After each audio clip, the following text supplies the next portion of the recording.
Selamat pagi, Prof. Amalia dan teman-teman. Kami dari kelompok 7 ingin menyampaikan hasil review jurnal kami yang berjudul Analisa Production Flow yang menggunakan Environmental Value Stream Mapping, di mana case study-nya adalah pabrik cover glass. Oke, next. Kami terdiri dari 5 anggota. Pertama, Pak Rizky Aditya Wijaya, terus ada Mbak Livia Gunawan, saya sendiri Metriataris, ada Mas Andika Putra dan Mas Lutfi Asmaiza. Next, introduction. Lean production concept sudah digunakan secara luas yang bertujuan untuk mengeliminasi aktivitas-aktivitas yang tidak memiliki nilai tambah atau yang membuang atau yang tidak penting yang ada di sistem produksi. Umumnya tujuan dari produksi adalah menghemat cost dan time. Tapi di sini sekarang difokuskan terhadap lingkungan, yaitu dengan menggunakan environmental value stream mapping, pendekatan yang berfungsi untuk mencari solusi untuk mengurangi energy consumption, waste, dan tapi masih tetap meningkatkan profitnya. Caranya dengan mengamati performa sekarang dari factory tersebut dan kemudian melakukan improvement dengan cara ramah lingkungan dan pendekatan lean. Oke, next. Background. Pertama, lean. Jadi asal mula lean itu ditemukan oleh Toyota Motor Company, di mana mereka melakukan penggabungan antara Ford Production dengan teknik lainnya yang dikenal dengan Toyota Production System atau TPS.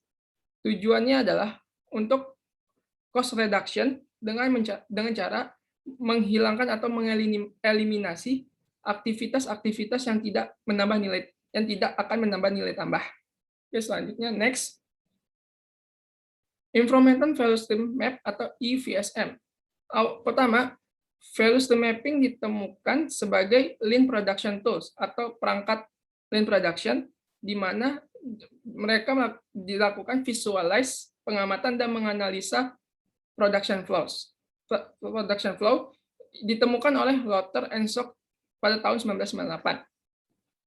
Di mana konvensional VSM itu tujuannya itu untuk melakukan penilaian aktivitas-aktivitas apa saja sih yang dapat menambahkan nilai tambah atau tidak di dalam production line. Kemudian melakukan identifikasi kemungkinan yang dapat mereduce cost, save time, dan reduce inventory. Kemudian, konvensional VSM kan hanya berfokus kepada cost dan time. Kemudian dilakukan lagi fokus kepada lingkungan.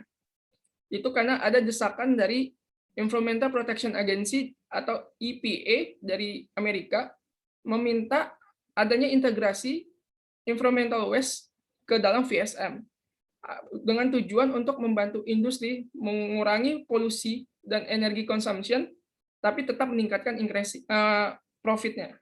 Next akan dijelaskan oleh rekan saya. Oke, terima kasih Mas Taris.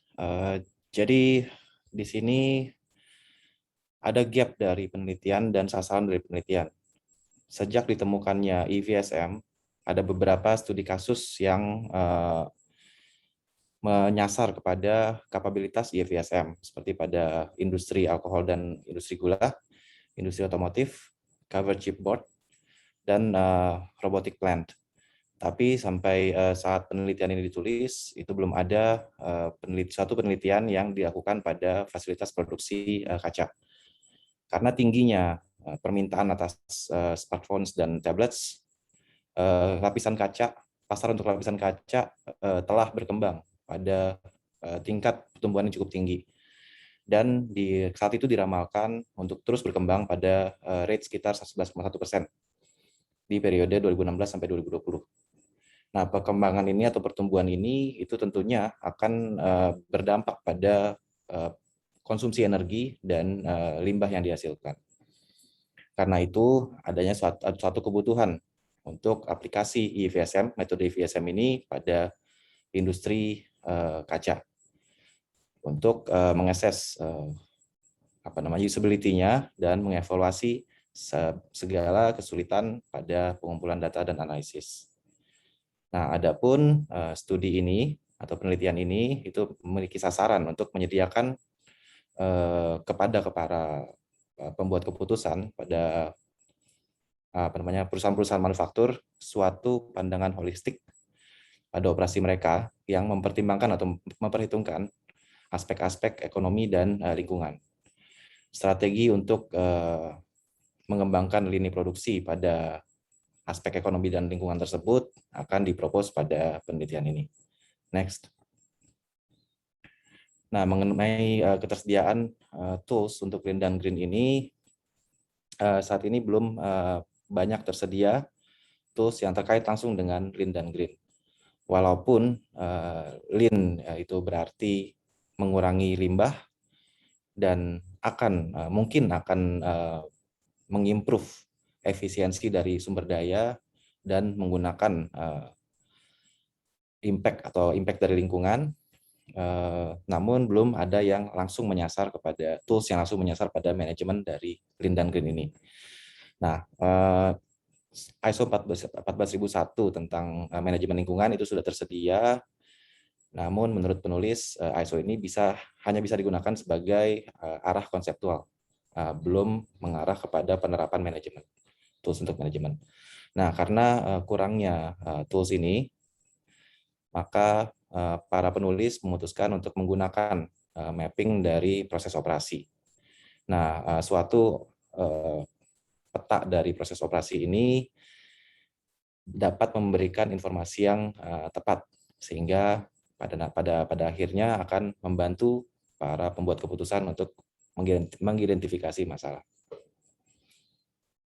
Next.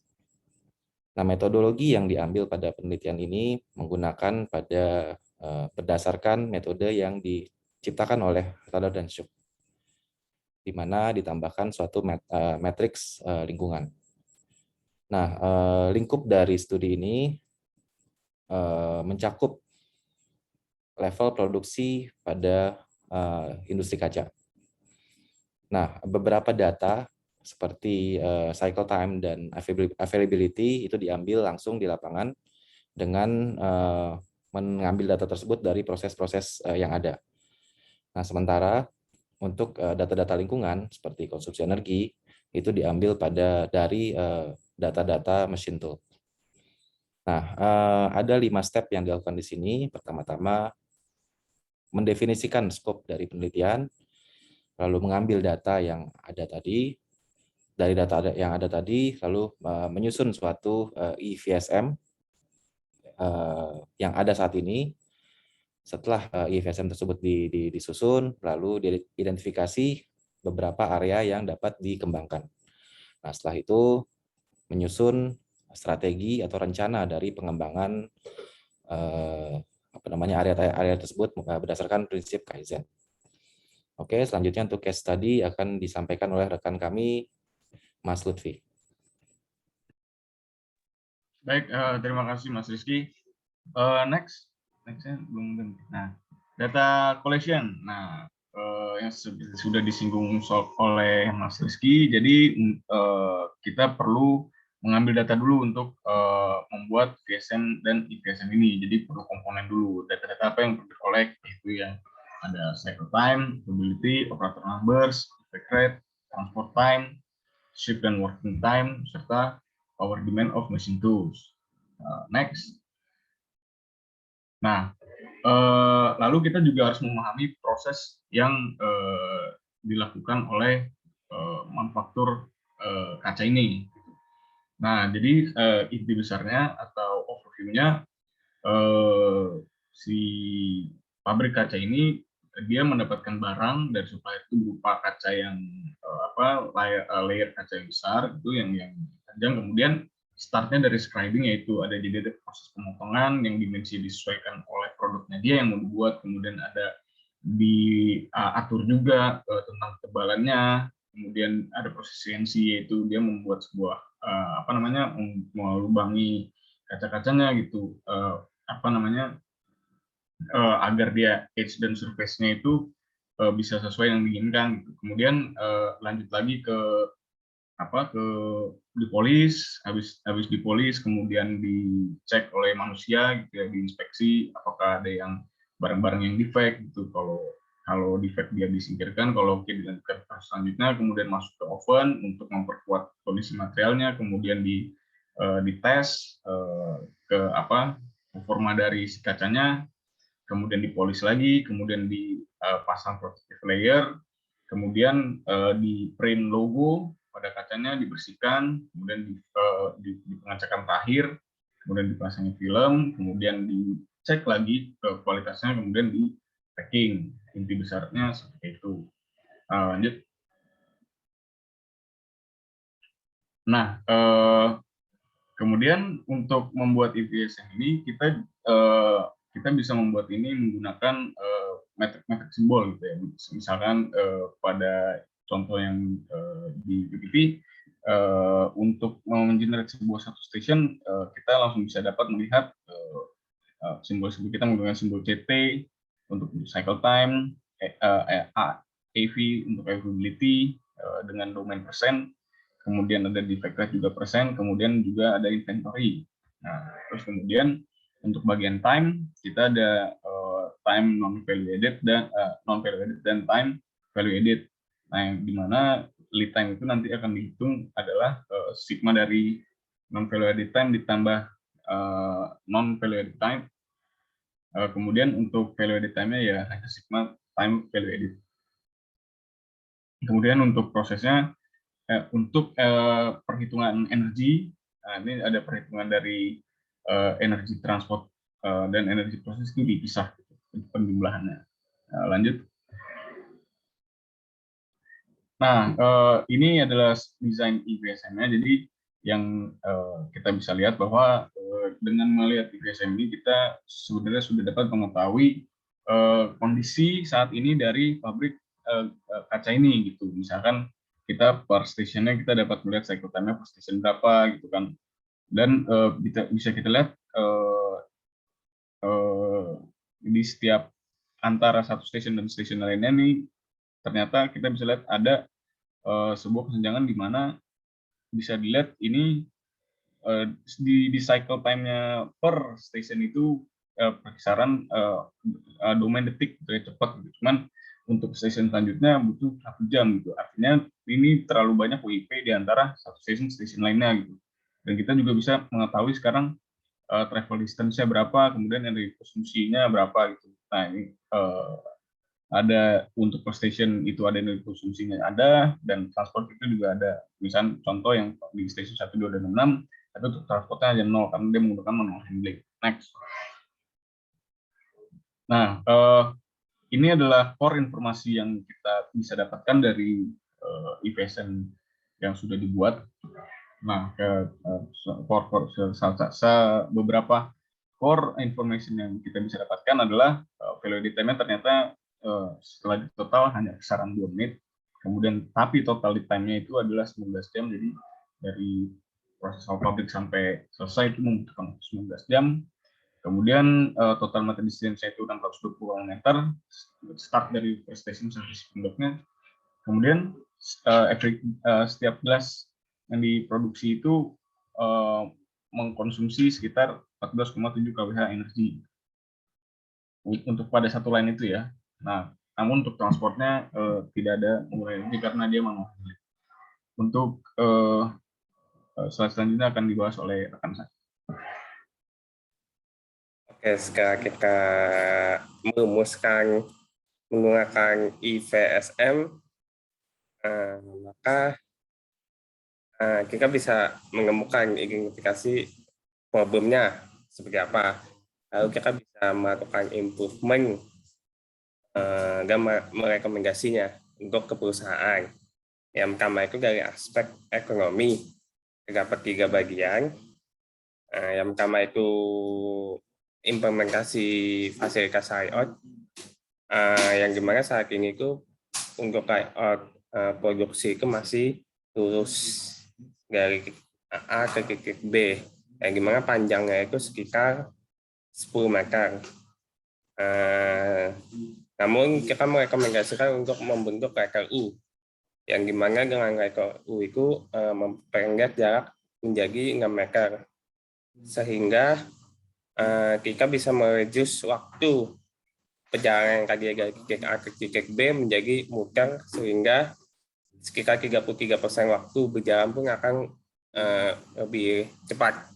Selain itu kita juga bisa mereduce dari sisi cost dan dari sisi jarak juga. Nextnya yang kedua itu kita akan mengidentifikasi bottleneck pada waktu time-nya. Yang dimana tax time itu adalah harga yang harus dibayarkan perusahaan untuk menghasilkan customer demand-nya. Yang dimana contoh di perusahaan ini terdapat 2 shift dalam 1 hari, yang dimana per shift-nya itu ada sekitar 10 jam, namun ada waktu istirahat sekitar 2 jam, sehingga waktu efektif bekerja itu 8 jam, sehingga yang dihitung ada waktu 8 jamnya itu. Lalu untuk menghitung tax time-nya adalah karena ada 2 shift, jadi 8 kali 2, 16 jam, dibagi customer demand-nya. Dalam 1 hari itu sekitar 10.000 pieces glass. Berarti untuk menghasilkan sekitar 1 pieces glass itu sekitar 5,76 second. Lalu si 5,76 itu akan kita bandingkan dengan waktu cycle time-nya, sehingga kita menemukan bottleneck-nya. Di sini, di tabel ini, kita melakukan 20 kali production dalam 1 waktu, yang dimana untuk production operation pada saat shift 4, operation 4, 8, 9, 10, 19, dan 20 itu hasilnya melebihi 5,76 second per piece-nya, sehingga itu disebut bottleneck karena melebihi waktu cycle time-nya. Untuk itu, untuk 6 operation ini harus dilakukan evaluasi ke manajemen, sehingga kita bisa mengurangi bottleneck hingga menjadi sekitar 0 kali dengan cara berbagai macam, seperti misalkan menambahkan karyawan atau meminimalisir waktu shutdown mesinnya. Next. Yang ketiga itu melakukan increase FTT capability, yang dimana FTT itu merupakan salah satu matriks dari manufacturing, yang dimana kita melakukan proses tanpa harus melakukan pengurangan atau melakukan scrap work. Yang dimana dalam contoh ini adalah untuk gas manufacturing untuk mengurangi defect pada saat proses produksi. Saat ini FTT di perusahaan gas ini sekitar hanya 27%, sehingga 73%-nya itu melalui proses 2 kali atau 3 kalinya. Lag ini cukup kecil sehingga bisa menyebabkan kemungkinan defect pada gasnya itu akan semakin tinggi. Sehingga itu juga menyebabkan bisa menjadi karena maintenance-nya kurang baik, atau misalkan komunikasi antar bagian itu juga kurang maksimal, sehingga menyebabkan FTT-nya itu cukup rendah. Untuk itu kita harus fokus pada sugesti agar kita harus fokus pada tim operation-nya yang memiliki defect untuk meningkatkan lag FTT-nya. Untuk next-nya akan dilanjutkan oleh Mbak Livia. Untuk Kaizen yang keempat, yaitu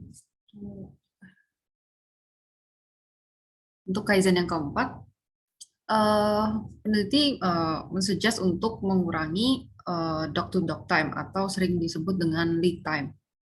Itu di mana sebuah produk membutuhkan waktu dari receiving dock sampai ke shipping dock.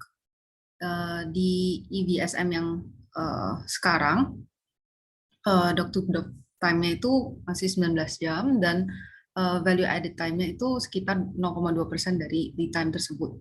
Dan berdasarkan rekomendasinya adalah dengan menggunakan ukuran transportasi yang lebih kecil untuk mengurangi waiting time antara stasiun ke stasiun yang lainnya, yaitu sekitar 0,75 jam, sehingga untuk semua operasi between stations itu bisa total bisa berkurang sebanyak kurang lebih 5 jam menjadi 14 jam, sehingga telah mengurangi sebanyak 27% dari lead time yang current EBSM-nya. Yang berikutnya yaitu dari segi environmental aspeknya. Untuk Kaizen kelima yaitu dengan untuk mengurangi emisi CO2 dengan menginstal off-grid power. Berdasarkan gambar bagan dari EBSM yang sekarang di figure 4 yang lengkap tadi,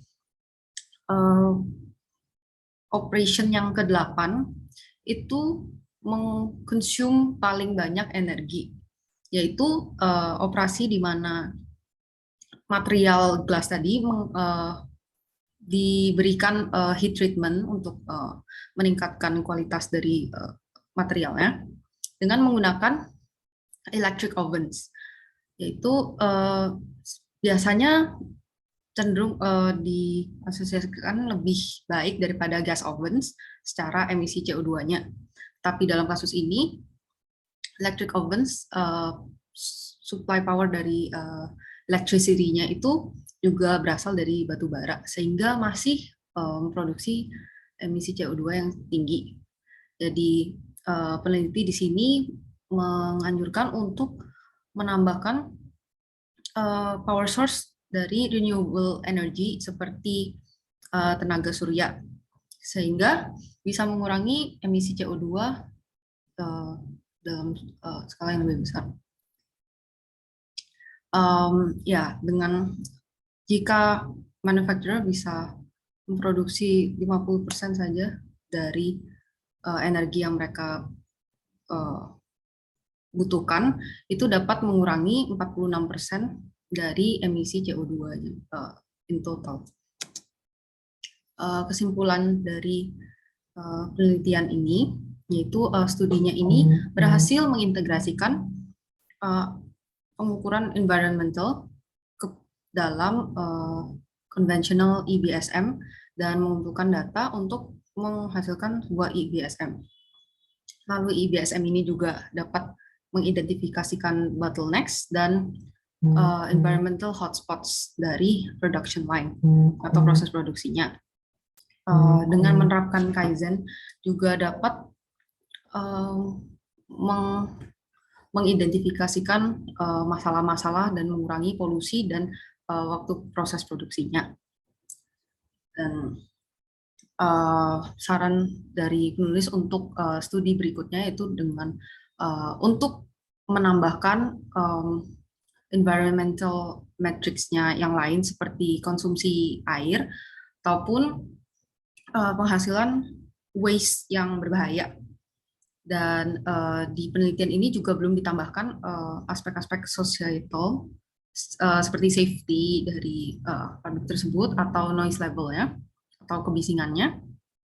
Dan ini dapat dimasukkan untuk studi berikutnya untuk menghasilkan EBSM yang lebih menyeluruh. Lesson learned dari kelompok kami setelah mereview artikel ini, yaitu bahwa BSM itu dapat mengidentifikasikan performance yang sekarang dari pabrik tersebut sebagai tahap awal untuk membuat perubahan yang positif. BSM itu juga dalam industri bisa digunakan untuk mengakses atau menilai value added dan non value added activities dalam proses produksinya, dan mengidentifikasi di hal-hal apa saja yang dapat dikembangkan seperti mengurangi cost dan menghemat waktu dan juga mengurangi inventory gudangnya. Lalu observasi detail dari proses produksinya dan pengumpulan data yang lebih detail dapat membuat VSM yang lebih komprehensif atau lebih lengkap. Dalam artikel ini juga VSM sukses mengurangi cycle time, mengidentifikasi bottlenecks-nya, meningkatkan first time through capability, mengurangi lead time, dan juga mengurangi emisi CO2. Sekian presentasi dari kelompok 7. Terima kasih.